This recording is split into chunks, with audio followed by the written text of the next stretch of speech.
কিন্তু জিততে পারবেন না এদের সাথে।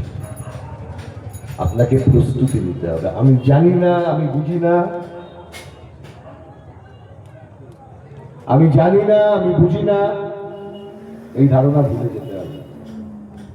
আইন না জানাটা কোনো ক্ষমা পাওয়ার কারণ হতে পারে না।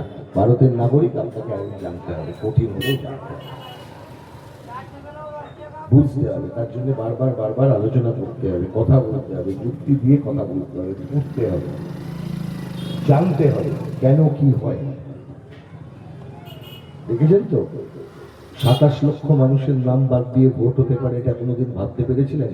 একটা দুটো লোকের নাম বাদ দিয়ে ভোট হতে পারে। 27 লক্ষ মানুষকে বাদ দিয়ে পশ্চিমবাংলার নির্বাচন হয়ে গেছে, নির্বাচনে সরকার বদলে গেছে।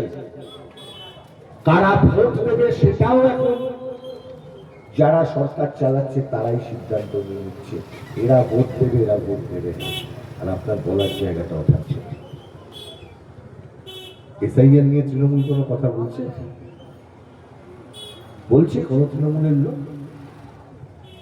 আমরা আজকের মিটিং এ রাজনৈতিক কথা বলে এটাই বুঝবো, এসআইআর এর প্রত্যেকটা নাম তোলার জন্য যে লড়াই, সেই লড়াইয়ের পাশে তোমরা থাকবে না, থাকবে না। যে থাকবে সে আমাদের সাথে মিছিলে থাকবে, আর যে থাকবে না আমরা বুঝে নেবো এরা আমাদের সঙ্গে থাকছে না। যে লড়তে চায় আমাদের সঙ্গে থাকবে। আপনার অধিকার বুঝে কেউ দয়া নাম দিয়ে যাবে না, নাম আপনার আকাশ থেকে পড়বে না। কোনো ম্যাজিক নেই, কোনো জাদুমন্ত্র নেই। সুপ্রিম কোর্ট বলে দিয়েছে যে যা হচ্ছে হোক।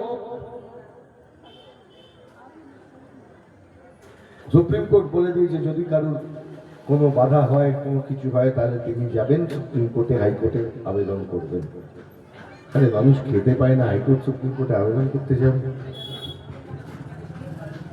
27 লক্ষ লোকের নাম নির্বাচনের আগে বলেছিল যতগুলো হয় আমরা আবার ঢুকিয়ে দেবো। এলো কত? বোধহয় 1600, আর পরে বোধহয় 300 না কত। 3 মাস ধরে কাজ হয়েছিল, 3 মাস ধরে নাম ডিলিট হয়েছে। নভেম্বর, ডিসেম্বর, জানুয়ারি, ফেব্রুয়ারি নাম ডিলিট হয়েছে। আর নাম যোগ করেছে কত? মানে 27 লাখ নাম ডিলিট হয়েছে 3 মাস, 3.5 মাসে। আর মার্চ, এপ্রিল, মে, জুন মাস পড়ে গেল, অর্ধেকটা হয়ে গেল। এর মধ্যে নাম ঢুকেছে কত? ওই 1600 কত আর একটু কত, প্রায় 2000-এর মতো নাম। তাহলে বাদ আর যোগ হওয়ার মধ্যে হিসেবটা দেখে বোঝা যাচ্ছে কতদিন ধরে এরা করতে চাইছে। কি কি কারণে নাম বাদ গেছে জানেন? কজন জানেন বলুন তো? এই কারণে আমার নাম গেছে, ওই মা বোনেরা আছে, কেউ জানেন কারণ নাম বাদ গেলে কি কারণে বাদ গেছে? বিএলও নোটিশ দিয়েছিল, কাগজ আপনারা দিয়ে এসছেন বিএলওর কাছে, 11টা না 12টা না 13টা কি ডকুমেন্ট দিয়ে এসছেন। আমি একটা জায়গায় মিটিং করতে গেছি, বলছে আমাকে নোটিশ দিয়ে বলছে আমার বাবার নাকি 9 জন বাচ্চা আছে। আমি বললাম কজন ছিল? বলছে আমরা তো 4 ভাই ভাই, 5 জন কোথা থেকে এলো আমরা বুঝতেও পারছি না, বাড়িতে ঝগড়া লেগে যাচ্ছে, অশান্তি লেগে যাচ্ছে। হয়েছে চেয়েছিল ডেটা এন্ট্রি অপারেটর।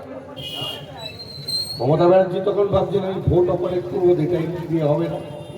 উনি তখন সুপ্রিম কোর্টে কালো চাদর জড়িয়ে চলে গেছিলেন। ডেটা এন্ট্রি অপারেটর দিল না, আর্টিফিশিয়াল ইন্টেলিজেন্স দিয়ে, রোবট দিয়ে ওগুলো পড়াতে গেল, নাম বাদ হয়ে গেল। কত নাম বাদ গেছে বলুন তো? আরিফ শেখ, শেখ আরিফ একটা জায়গায় আছে, একটা ডকুমেন্টে শেখ আরিফ, একটা জায়গায় আরিফ শেখ। বলছে না না মিলছে না, দুটো আলাদা লোক।